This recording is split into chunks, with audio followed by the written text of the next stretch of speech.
Hello? Hey, how many times do I have to tell you? Keep the noise down when you open and close the door. What? I'm sorry. Was it really that loud? If it wasn't, I wouldn't be calling, would I? Seriously? How many times do I need to repeat myself? The call was abruptly ended. Despite the brief exchange, it was utterly draining. How many times had I had this same conversation with our next door neighbor? My family and I aren't trying to be loud. My name is Leone, 37 years old. I work in sales administration for a medical equipment company. My husband Larry is on a solo assignment overseas, so it's just my 13-year-old son Steve and me at home. We live in an older apartment, but the location is great, so we love it. But there's one recent problem. A woman who moved in next door keeps lodging complaints against us. Even this weekend, the doorbell rang repeatedly, and I approached it with trepidation. How many times do I need to tell you to be quiet when you open and close the door? I'm really sorry. I wasn't trying to slam it. That's not my problem. Just be considerate, alright? Seriously. She just yelled and left. Her name is Dina. She's a housewife in her 40s with a high school-aged child. I remember feeling a bit intimidated by her sharp gaze when we first met. As I expected, the aggressive complaints are non-stop, especially on weekends. I told you not to stomp around in your apartment. It's so disruptive. I'm sorry. I'll be more careful. Come on, it's not just you living here. I genuinely believe we aren't causing any noise disturbances. Of course, my son Steve is a quiet kid, probably even quieter than the other units. In reality, I secretly think Dina's place is way more of a nuisance. Her high school-aged daughter, Vivian, loves blasting her music, and the sound leaks terribly. Even Dina's phone conversations are so loud they penetrate our walls, yet they turn a blind eye to their noise, while always pointing fingers at us. Especially in an old apartment, it's essential to be considerate of each other. It's bad enough when she rings the doorbell, but it's genuinely terrifying when she bangs on our front door. Your conversation is too loud. Please lower your voice. Yes, I'll be careful. Sorry. You know my legs are bad. It's already a hassle just to come out here. I see. So don't make me come to your door every time. Just give me your cell phone number. Okay. From that day on, the complaints started coming over the phone. I deeply regretted giving out my number on impulse. No matter if it was a weekday or a weekend, she didn't care. Turn down the TV! I can faintly hear it and it's driving me crazy. Yes, sorry. Is this volume okay? Keep all the noises down to this level! Seriously! I heard from the landlord that Dina's husband is also working away from home. We're in a similar situation. We should get along better, but the complaints and demands from Dina just escalated. The vacuum is too noisy! What kind are you using? Replace it! I just got a new one last week. It's supposed to be quiet. Ugh, it doesn't sound quiet. At least vacuum on Sunday mornings when I'm out shopping. With our relationship being like this, there's no way our kids would get along. One day, when Steve sneaked back into the house. What happened, Steve? Did someone chase you? I don't want Vivian from next door to see me. She might get rough. Rough? Did she do something to you? She's too hands-on, and she tries to get me to buy her soda with my allowance. Vivian doesn't have a great reputation. I've heard she hangs out with a group of self-centered, troublesome kids. The day after hearing that rumor, when I returned from work, Steve was sitting near our apartment entrance, hugging his knees. Steve? What happened? You can't stay out here. Yeah, I'm sorry. I lost my keys. From what he told me, Vivian and her friends confronted him on his way home from school. They dragged him to a nearby park, making him play games he didn't want to. They took things from my pockets, threw my stuff around. Oh my god! As Steve recounted, tears welled up in his eyes. For the high schoolers, it might have been just a pastime, but for Steve, it must have felt like torture. When he realized he'd lost his keys, how devastated he must have felt. He probably searched the park over and over. He must have felt so alone and scared. I couldn't contain my anger. I rushed outside and furiously rang Dina's doorbell. When Dina appeared, her eyes were cloudy. She had already been drinking. "What's up?" "My kid told me they had a run-in with your Vivian." "Really? Kids will be kids, you know. Stop making a fuss about it. I won't let this go. Ensure she doesn't bother my child again." She briskly closed the door after speaking her mind. I heard Dina shouting something, but I didn't want to hear it. From that point on, our relationship with Dina became even more strained. She began banging on our shared wall and tossing trash on our balcony. Talking to the apartment manager didn't seem to help. Dina wouldn't change her behavior. "This is quite a predicament," sighed the apartment manager, scratching his head. "I've had similar complaints about her. I've told her not to disturb the peace here, but it doesn't get through. She sure doesn't take advice well.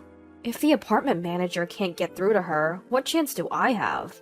I guess her husband's away on business? Maybe she's just lonely," the manager pondered. "But that's no excuse to hassle the neighbors." "True, it's not right. I'll talk to her again."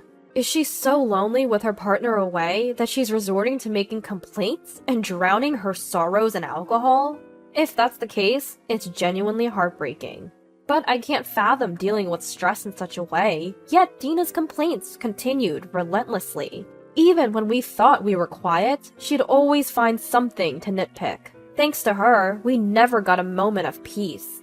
The thought that the constant complainer next door might be eavesdropping kept us from even laughing freely. Recently, there have been loud knocks on our front door in the evenings. When we checked the security footage, it appeared to be Vivian's doing. The knocking continued until the apartment manager threatened to evict her. With such overwhelming stress, day in and day out, both Steve and I were totally drained. One day, I phoned my husband Larry, who was overseas, to fill him in on the situation. It's just, I can't believe, of all people, she moved next door. Is that what's been happening? How about Steve? Any more issues with the girl next door? I think it's better now. Probably thanks to the apartment manager laying down the law. We've told Steve to consult the property manager in emergencies, like if he loses his key. I felt guilty burdening Larry with this while he was on a work trip abroad. Being away, he might worry even more, but I had to share my feelings. I felt like I'd fall apart if I didn't talk to someone. That's when Larry spoke up. "If you're feeling down, maybe you should take a break to de-stress." "De-stress? My business trip will be over soon, right? Work's been easing up. I have some free time now." "Are you suggesting—" "Yeah. What do you think? It's a great place here." A few days after that conversation, my cell phone rang. It was from Dina. I wondered what was going on and answered. "Hey! How many times do I have to tell you? The noise from the kids is too loud! Do something about it!" "What? Kids?" "Yes! Think about the neighbors! Fix this, now!" Dina sounded slurred, probably drunk. She kept shouting without really hearing me. Trying to calm her down and get her to focus was a challenge. "Please listen. I'm currently abroad with my child." "What?" "I'll hang up for a moment and contact the apartment manager." Panicking, imagining the worst, my hands trembled as I operated my phone. Fortunately, the apartment manager answered right away. "Hello? Oh yes, it's about apartment 302. Yes, that's right. Maybe..." The apartment manager had noticed something odd about my place almost at the same time I did. He found it strange that the lights were on even though I was supposed to be on a trip. He assured me he'd call back once he figured things out. About 30 minutes later, the news from the apartment manager was pretty much as I feared. The apartment was swarming with police officers, and we had no choice but to return home immediately. When my child and I arrived back at the apartment, both the apartment manager and Dina were there to greet us. Dina looked utterly defeated. "I'm so sorry for what my daughter did." Right. It was Vivian and her friends who had broken into our apartment and created chaos while we were away. After Steve had been harassed by Vivian and her crew, he realized he lost his key. Turns out Vivian had stealthily taken the key from Steve's belongings.